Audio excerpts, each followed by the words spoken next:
할렐루야. 오늘도 비전 예배 함께하는 모든 청년 여러분에게 하나님의 은혜와 평강이 가득하기를 축복합니다. 우리 지난주 말씀 주제가 뭐였는지 기억하시나요? 네, 정직이었습니다. 우리 안혜권 목사님을 통해서 2주간 정직에 대한 말씀을 들었었는데 어떻게 삶에서 좀 정직의 가치를 실천해 보셨나요? 아멘. 네, 저도 이렇게 뭐 누군가한테 얘기해야 되거나 이런 상황이 됐을 때 굳이 얘기하지 않아도 되는 거 아니면 조금 속여도 되는 것들을 이제 생각하게 되더라고요. 아, 맞다. 이번 주 가치가 정직이었지. 그러면은 이걸 내가 솔직하게, 그러니까 정직하게 고백해야겠다. 이런 생각들이 문득문득 들더라고요. 그래서 말씀이 이렇게 생각나고 내가 뭐 완벽하게 지키지는 못하지만 그래도 생각하면서 살아갈 수 있는 게 너무 감사하다. 이런 거를 느끼는 한 주였는데요. 오늘도 이 말씀을 들을 때 그냥 귀로 듣는 말씀이 아니라 우리의 마음에 새겨지고 또 우리의 삶을 변화시키는 귀한 말씀으로 듣는 시간이 되기를 소망합니다. 오늘 말씀은 창세기 13장의 말씀인데요. 우리 말씀을 한번 같이 볼게요. 창세기 13장 5절에서 13절 말씀입니다. 창세기 13장 5절에서 13절 말씀 우리 한 절씩 교독하고 마지막 13절은 함께 읽겠습니다. 아브람의 일행 롯도 양과 소와 장막이 있으므로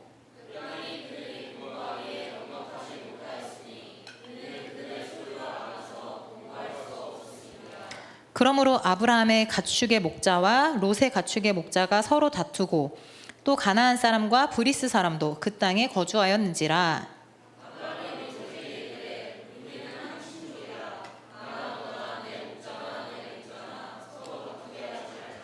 내 앞에 온 땅이 있지 아니하냐. 나를 떠나가라. 내가 좌하면 나는 우하고 내가 우하면 나는 좌하리라.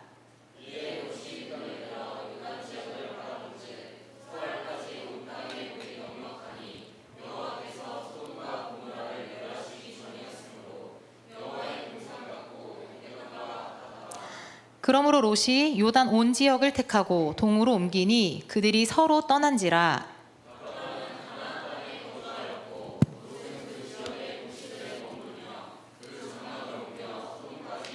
함께 읽습니다. 소돔 사람은 여호와 앞에 악하며 큰 죄인이었더라. 아멘. 오늘 이 창세기 본문 말씀을 통해서 관대함, 우리 2주간 동안 관대함의 가치에 대한 말씀을 나눌 건데요. 관대함은 마음이 너그럽고 크다라는 뜻입니다. 쉽게 말해서 너그럽다. 관대하다는 것은 너그러운 사람이다. 이런 뜻인데 여러분들은 한번 이렇게 생각해 보실 때 어떤 사람을 보면 저 사람은 참 관대한 사람이다. 저 사람은 너그러운 사람이다. 이런 생각을 하게 되시나요? 보통 다른 사람들한테 이제 좀 친절하고 또 이렇게 잘 포용하는 사람들을 볼 때 저 사람은 참 관대하다. 또 자기가 가진 것을 다른 사람한테 잘 나눠줄 때, 잘 베풀어줄 때 참 관대한 사람이다. 또 다른 사람들이 뭔가 실수했을 때 그걸 잘 용납해주는 사람을 보면은 관대하다. 보통 우리가 이렇게 생각하는 것 같습니다. 그런데 여러분 성경 인물 중에 우리가 누구를 믿음의 조상이라고 하는지 아시나요? 네, 아브라함을 믿음의 조상이라고 하는데 오늘 바로 말씀에 이 아브라함이 등장합니다. 그런데 오늘 본문에 보면은 성경 5절 한 번만 다시 띄워주시겠어요? 5절 보시면 아브라함이라고 되어 있지 않고 아브람의 일행 아브람이라고 되어 있습니다. 원래 아브라함의 본명이 아브람인데요. 나중에 17장에 가면은 하나님께서 이 아브람에게 언약을 주시면서 이름을 아브라함으로 바꿔주셨습니다. 그래서 오늘 본문에서는 아직 이름이 바뀌기 전 아브람으로 등장하는데 오늘 이 아브람에 대한 말씀을 나누려고 합니다. 말씀의 제목을 우리 먼저 같이 읽겠습니다. 시작. 하나님의 시선. 네, 오늘 말씀은 관대함 중에 하나님의 시선이라는 제목으로 함께 말씀을 나누려고 해요.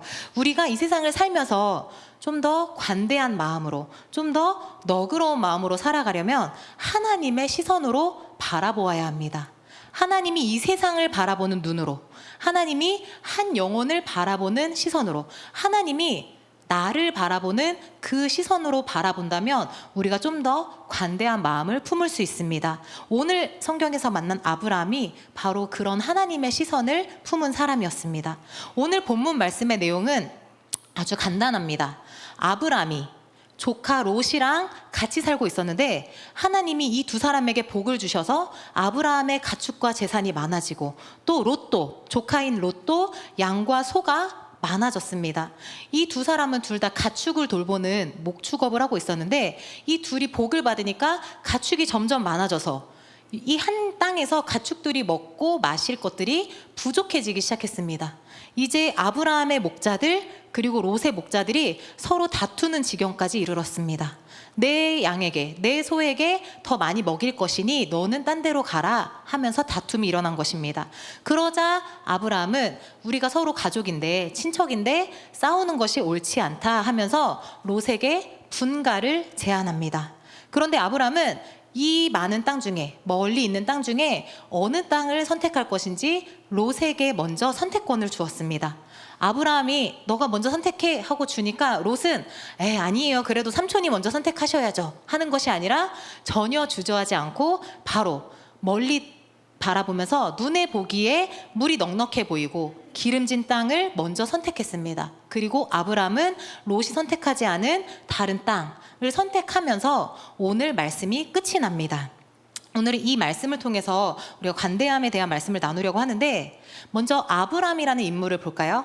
아브람은 하나님께 특별한 은혜를 받은 사람이었어요. 오늘 본문 13장 말씀인데 바로 앞인 12장 말씀 1절과 2절에 보면 하나님께서 아브라함에게 우리가 너무 잘 아는 그 유명한 말씀을 하십니다. 우리 한번 같이 읽어볼까요? 시작. 여호와께서 아브라함에게 이르시되 너는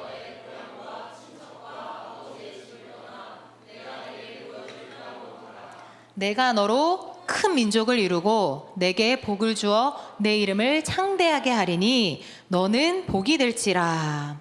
하나님께서 갈대아 우르라는 지역에 살고 있는 아브람을 부르셔서 너는 너의 친척과 고향과 아버지의 집을 떠나서 내가 너에게 보여줄 땅으로 가라. 내가 너를 복으로 삼겠다. 내가 너를 복의 통로로 삼겠다 하면서 엄청난 복, 엄청난 약속을 허락해 주십니다. 그런데 우리가 이렇게 때때로 성경을 읽으면서 이렇게 아브라함처럼 하나님께 특별한 은혜, 특별한 복을 받은 사람들을 볼 때, 그 사람은 어떤 자격이 있길래, 그 사람은 어떤 특별한 사람이길래 은혜를 받았을까? 이렇게 생각하는 경우가 있는데 사실 성경을 읽어보면 그렇지 않은 경우가 훨씬 많습니다. 하나님이 그 사람이 뭐가 잘나서 하나님 앞에 어떤 헌신을 해서 내가 너를 선택할게, 내가 너를 복 줄게 하는 경우보다도 그냥 하나님의 계획하심에 따라서 어떤 이유도 없이 그 사람을 택하셔서 복을 주시고 선택하시고 부르시는 경우가 훨씬 많습니다. 우리 인간의 생각으로는 아브라함은 하나님 앞에 예배를 잘 드리는 사람이어서 하나님이 선택하셨나 보다. 야곱은 팥죽을 형에게 팔아서 그래서 하나님이 선택하셨나 보다. 이렇게 생각하는 경우가 많은데 그거는 우리 사람의 이해하는 수준인 것이고, 하나님은 우리의 이해할 수 있는 크기, 우리의 이성으로 제한할 수 있는 크기가 아니십니다. 그냥 하나님이 주권적으로 아브라함을 택해서 복으로 삼아야겠다, 야곱을 택해서 이걸 이어가야겠다. 하나님은 그렇게 주권적으로 일하실 때가 훨씬 많습니다. 하나님이 오늘 이 아브람 12장 1절에서 아브람을 부르실 때도 아브람이 어떤 특별한 사람이라든지 어떤 자격이 있는 사람이어서 부르신 것이 아니라 하나님의 원대한 계획 가운데 그를 선택하셔서 그냥 특별한 은혜를 주셨습니다. 그런데 중요한 것은 이때 하나님이 부르셨을 때, 하나님이 선택하셨을 때 아브라함의 반응입니다. 창세기 12장 4절에 보면 이에 아브람이 여호와의 말씀을 따라갔고 라고 말씀하고 있습니다. 하나님이 아브람을 부르셔서 너는 떠나라. 내가 너를 애굽으로 인도하겠다. 내가 너를 가나안으로 인도하겠다. 내가 너를 로마로 인도하겠다. 이렇게 어디로 갈지 정해주신 것이 아니고 내가 너에게 보여줄 땅으로 가라. 너 거기 어딘지 모르지만 일단 떠나라 라고 목적지를 알려주지 않은 채 말씀하셨습니다. 그런데 아브라함은 4절 계속 보시면 왜 떠나야 하는지, 어디로 가야 하는지 따지지 않고 묻지도 않고 그냥 여호와의 말씀을 따라갔습니다. 아브라함은 자신을 부르신 하나님을 온전히 신뢰한 것입니다. 이런 하나님을 향한 신뢰가 오늘 저와 여러분에게 있기를 소망합니다. 아브라함은 그래서 하나님의 말씀에 따라서 안정적인 환경, 그리고 사랑하는 가족을 떠났습니다. 오직 여호와의 말씀을 따라 오직 하나님의 말씀만 의지하여 떠난 것입니다. 이제 아브라함은 누군가에게 의지할 데도 없고 어디 기댈 곳도 없고 오직 아브라함이 바라볼 수 있는 것은 여호와의 말씀, 하나님밖에 바라볼 수 없었습니다. 어디로 갈지 알지 못한 채, 가다가 어떤 환경을 만날지 알지 못한 채, 가서 누구를 만날지 알지 못한 채 아브라함은 그냥 하나님 한 분만 믿고 그 길을 나섰습니다. 아브라함의 인생은 이제 하나님께 맡긴 인생이 된 것입니다. 내가 계획하고 내가 소망하는 대로 가는 것이 아니라 오직 하나님을 따라 하나님이 가라시는 곳으로 가고 하나님이 멈추라시면 멈추고 하나님이 바라보라 하시면 바라보는 인생이 되었습니다.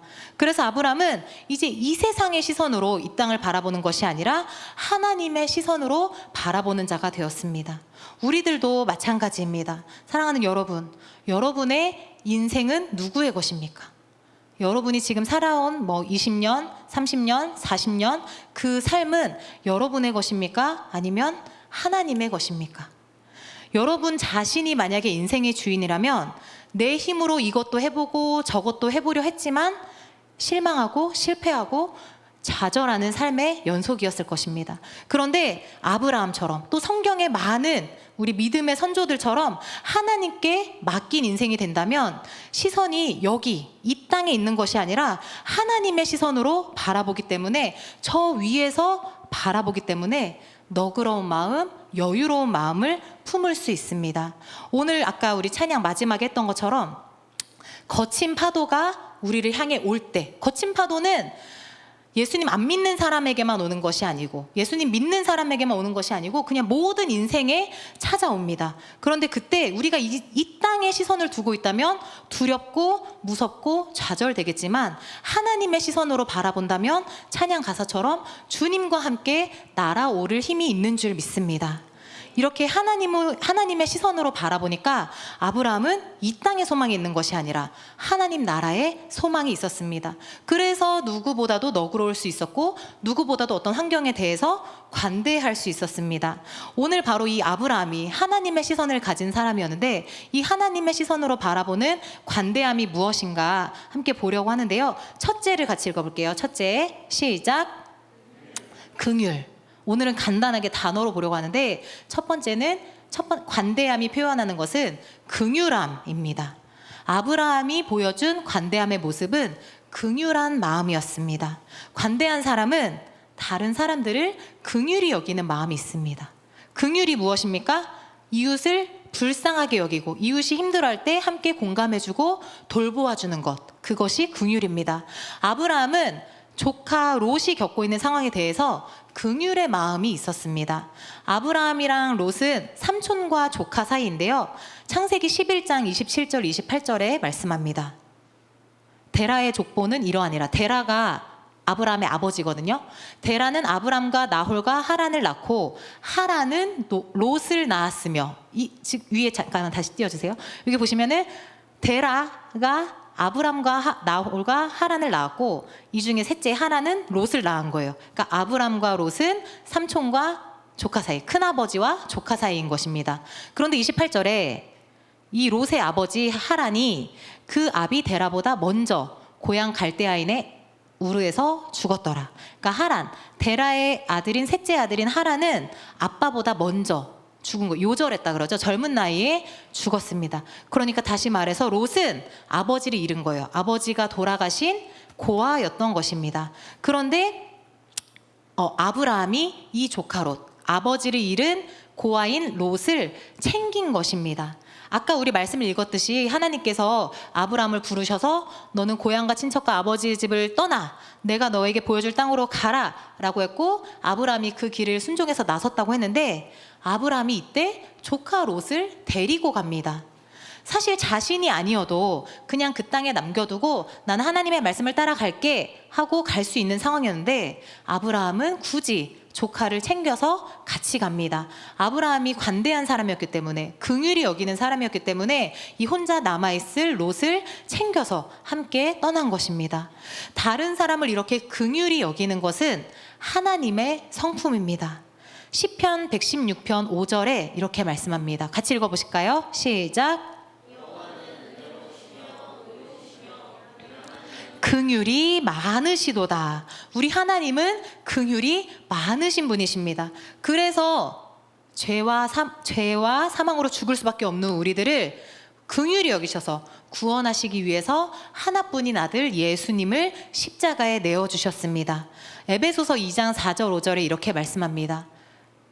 긍휼이 풍성하신 하나님이 우리를 사랑하신 그 큰 사랑을 인하여 허물로 죽은 우리를 그리스도와 함께 살리셨고 너희는 은혜로 구원을 받은 것이라. 이것이 우리가 믿는 복음의 기본입니다. 나는 죽을 수밖에 없는 죄인인데, 나는 내 자격으로는 구원받을 수 없는 죄인인데, 다시 4절 띄워주세요. 긍휼이 풍성하신 하나님이 우리를 사랑하셔서 예수 그리스도를 보내주셨고 또 그를 다시 살리심으로 부활시키심으로 인해서 우리에게 영원한 생명을 허락해 주셨습니다. 이것이 복음입니다. 아멘? 그리고 하나님, 긍휼이 풍성하신 그 하나님께서 우리에게 여러분들도 하나님처럼 긍휼한 마음을 가져야 한다고 말씀하십니다. 마태복음 5장에 보시면은 우리 너무나도 잘 아는 팔복 8가지 복에 대한 말씀이 있는데 그 중에 7절에 보면 5장 7절에 보면 긍휼히 여기는 자는 복이 있나니 그들이 긍휼히 여김을 받을 것이다 라고 말씀하셨습니다. 누가 복 있는 사람이냐? 다른 사람을 긍휼히 여기는 사람. 긍휼히 여기는 사람이 복 있는 사람이다. 그런 사람은 하나님도 그를 긍휼히 여겨주실 것이다 라고 예수님께서 분명하게 말씀하셨습니다. 예수님은 이것을 더 구체적인 상황에서 보여주시는데요. 마태복음 9장에 보면은 예수님이 세리 마태의 집에, 나중에 이제 예수님의 제자가 되죠. 마태의 집에 가서 식사를 하고 계셨습니다. 근데 이 당시에 세리는 사람들로부터 부당하게 돈을 착취하는 사람들이어서 사람들로부터 손가락질 받는 직업이었습니다. 그런데 하나님의 말씀을 전한다는 예수님이 그런 죄인의 집에서, 그런 세리의 집에서 식사를 하고 있으니까 바리새인들이 예수님을 비판합니다.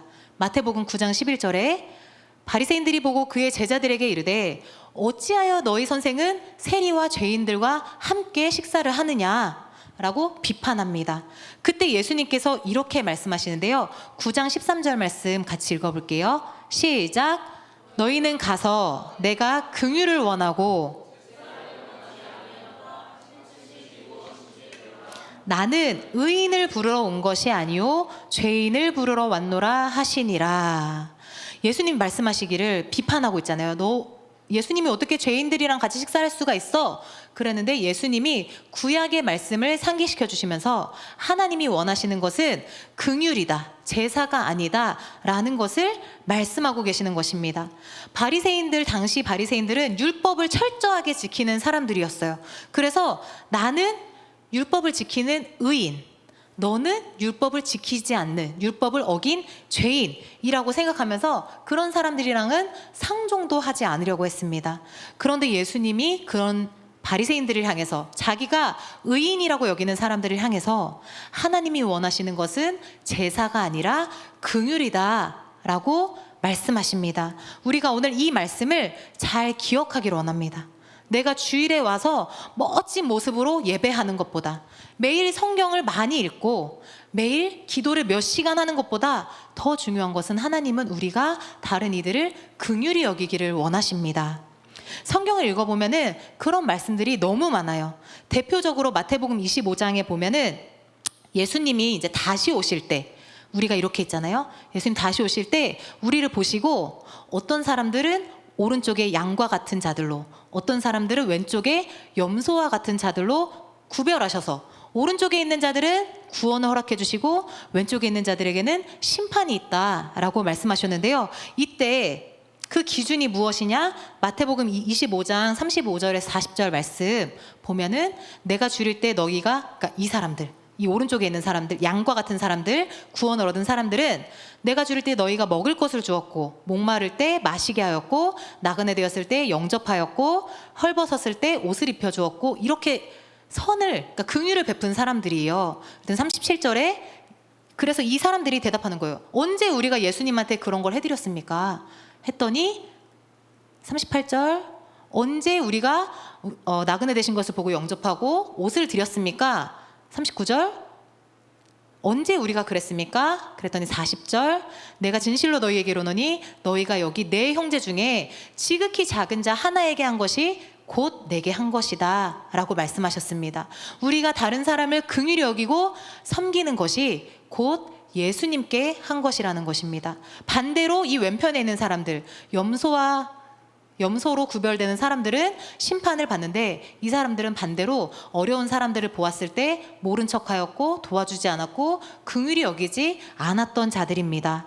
이 말씀처럼 긍휼히 여기는 것, 긍휼한 마음은 우리 하나님 아버지의 성품이고 하나님의 자녀인 우리는 그 아버지의 성품을 닮은 자들이 되어야 합니다.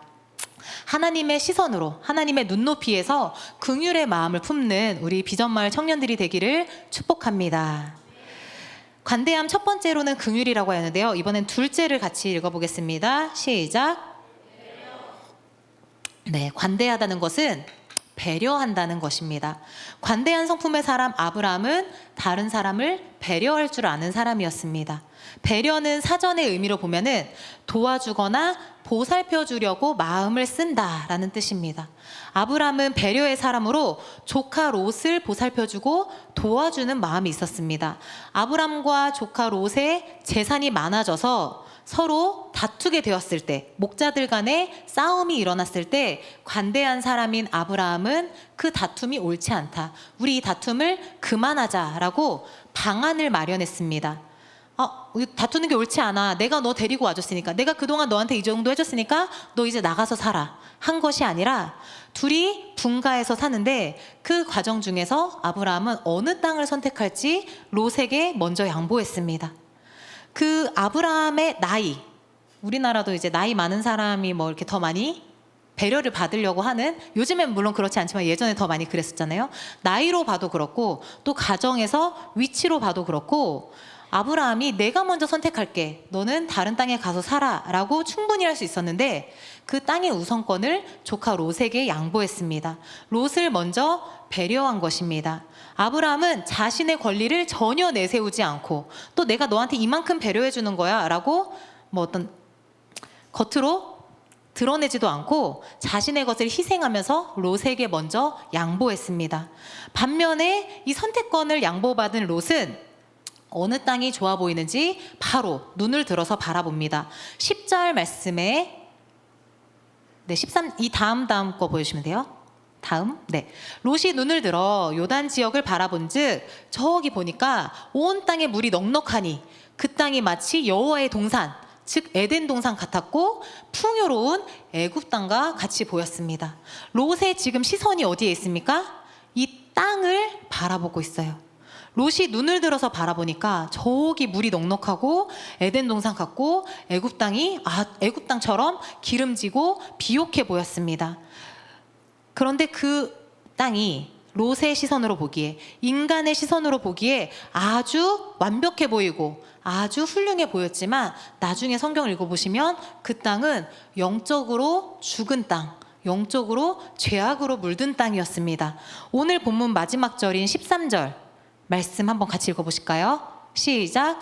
소돔 사람은 여호와 앞에 악하며 큰 죄인이었더라. 롯이 선택한 그 땅이 소돔 땅이었는데 그 땅이 어떤 땅이냐? 여호와 앞에 악하며 죄를 일삼는 지역이었습니다. 롯이 선택한 땅은 눈으로, 사람의 시선으로 보기에 너무 좋았지만 영적으로는 어두운 땅이었습니다. 결국에 보시면 나중에 이 소돔과 고모라 땅이 멸망하게 되고 롯은 그 땅을 뭐 이렇게 도망치듯이 나오게 되는 그런 결말을 맞이하게 됩니다. 이처럼 우리의 시선이 어디에 있느냐에 따라서 그 인생이 완전히 달라지게 됩니다. 아브라함은 조카에게 이렇게 먼저 양보하는 사람, 배려의 사람이었습니다. 아브라함이 배려의 사람이었던 것을 또 볼 수 있는 장면이 있는데요. 창세기 18장, 이제 나중에 나오는데 18장에 보면 아브라함이 마므레 상수리 나무들 아래에서 쉬고 있을 때 3명의 나그네가 지나갑니다. 그리고 그들이 지나가는 것을 보고 집으로 초대해서 극진히 대접합니다. 아브라함은 아내 사라로 하여금 떡을 만들도록 부탁하고 자신은 가서 가장 좋은 송아지를 잡아서 요리해서 이 사람들을 극진히 대접합니다. 이 장면에서 아브라함은 낯선 사람들, 나그네에 대한 배려와 환대의 모습을 보여줍니다. 그리고 성경은 이 나그네들이 결국 나중에 누구냐? 하나님의 천사였음을 밝히면서 아브라함과 사라에게 아들을 주실 것을 약속하셨고 아브라함이 큰 복을 받게 되었습니다. 아브라함은 항상 하나님의 시선으로 바라보고 있었기 때문에 롯에게 양보하는 것, 그리고 나그네에게 베푸는 것, 대접하는 것에 인색하지 않았습니다.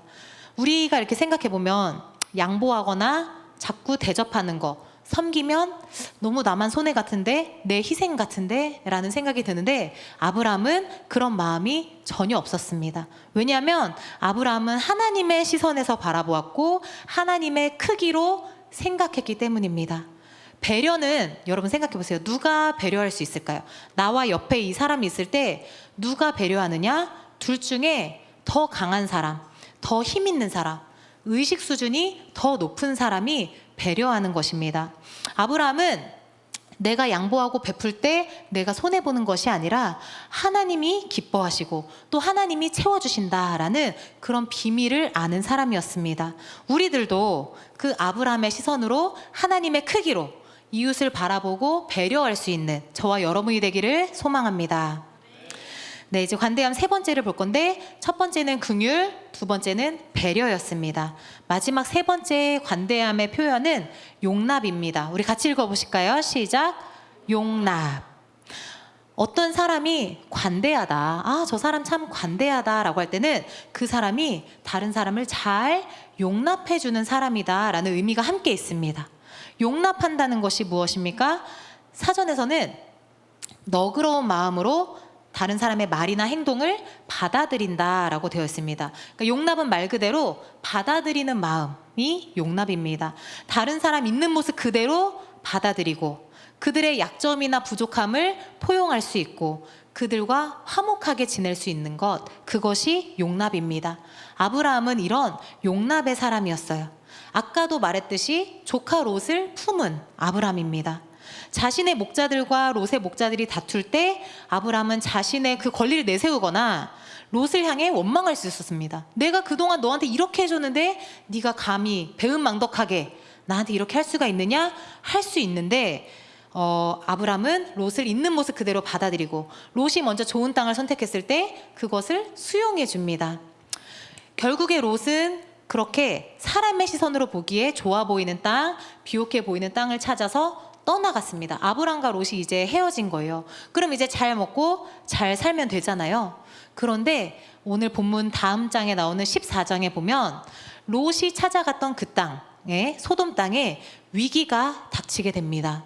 소돔 주변의 왕들이 연합해서 이 소돔 지역을 공격했고 소돔 땅이 크게 패하였고 모든 재물과 양식들을 빼앗아 갔는데 그때 아브람의 조카 롯도 포로로 잡혀갔습니다.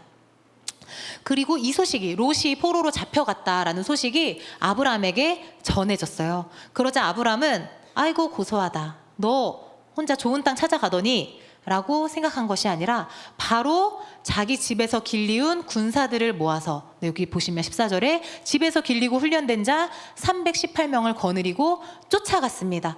그리고 하나님의 도우심으로 그 전쟁에서 승리하여서 조카 롯을 구해내고 빼앗겼던 모든 재산도 찾아오게 됩니다. 아브라함은 이전에 롯이랑 갈등이 있었고 그 결과 롯은 자기가 더 좋은 땅, 자기의 욕심을 따라서 떠나갔지만 아브라함은 이런 롯을 모른 척하지 않았습니다. 롯을 원망하지 않았어요. 롯을 있는 모습 그대로 받아들이고 그의 부족함을 포용해 주었습니다. 그래서 롯이 위기에 처했을 때 군사들이 이끌고 가서 싸워서 롯을 구해낸 것입니다. 롯이 어떤 선택을 했던, 어디로 갔던 아브라함은 그를 용납하고 그의 어려움을 외면하지 않았습니다. 아브라함은 이렇게 롯을 용서하고 용납함으로써 하나님이 기뻐하시는 삶, 하나님의 뜻을 이루는 삶을 살았습니다.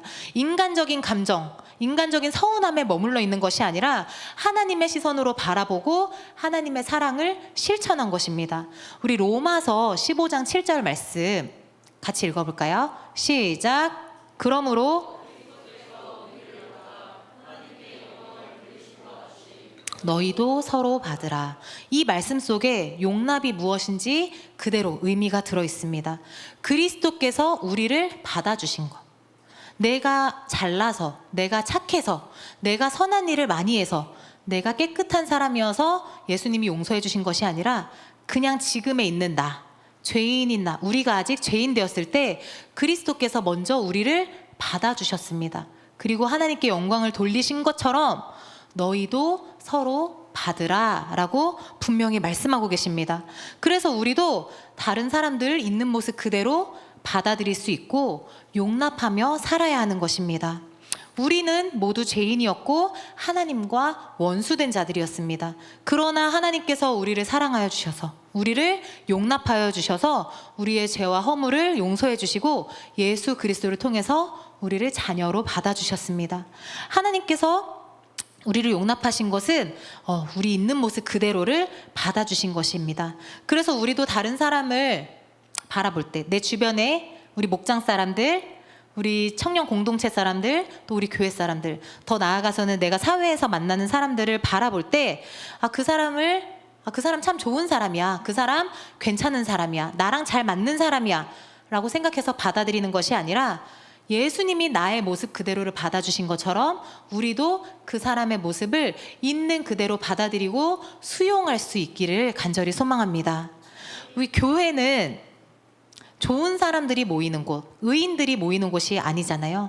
교회는 죄인들이 모이는 곳이고 또 다양한 성격과 배경의 사람들이 모여서 하나의 공동체를 이루는 곳입니다. 그래서 우리 교회 안에 가장 필요한 것이 이런 용납의 태도입니다. 우리가 서로를 용납하지 못한다면 교회 안에 분열이 생기고 교회 안에 하나됨이 깨지게 됩니다. 그러나 우리가 서로 있는 모습 그대로 용납할 때 우리가 더 굳건한 연합을 이루게 되고 또 하나님의 뜻을 이루어가는 공동체가 되는 줄 믿습니다. 사랑하는 여러분, 하나님께서 우리를 있는 모습 그대로 받아주신 것처럼 우리도 다른 사람들을 있는 모습 그대로 받아들이고 또 그들의 부족함을 포용하고 화목하게 지낼 수 있기를 소망합니다. 그래서 우리의 삶이 하나님께 영광이 되고 또 다른 사람들이 보기에 저 공동체 참 건강하고 멋지다 라고 이렇게 세상에 선한 영향을 줄 수 있는 우리 비전마을 공동체가 되기를 소망합니다. 이제 말씀을 마치려고 합니다. 우리 찬양팀 나와주시고요. 오늘 이 아브람, 관대한 사람이었던 아브람을 만나봄으로써 그 관대함이 무엇인가 말씀을 나눴는데, 첫째는 긍휼히 여기는 마음, 두 번째는 다른 사람을 배려하는 태도, 세 번째는 용납하는 자세였습니다. 아브라함이 그렇게 할 수 있었던 것은 그 사람이 대단한 사람, 그 사람 역시 믿음이 큰 사람이야 여서가 아니라 그에게 하나님의 시선으로 바라볼 수 있는 눈이 있었기 때문입니다. 우리도 내 시선으로 다른 사람을 바라보면 절대 이해할 수 없고 절대 용납할 수가 없어요. 그런데 내 안에 하나님의 시선이 있으면, 하나님이 나를 어떻게 바라보시는지, 하나님이 저 사람을 어떻게 바라보시는지 그 시선이 있으면 우리가 이런 관대한 마음을 품을 수 있는 줄 믿습니다. 우리 시간 함께 찬양하고 기도할 때 그런 하나님 크기의 시선, 하나님 눈높이의 시선을 가지고 살아가는 우리가 될 수 있도록 소망하는 마음으로 우리 함께 찬양하겠습니다.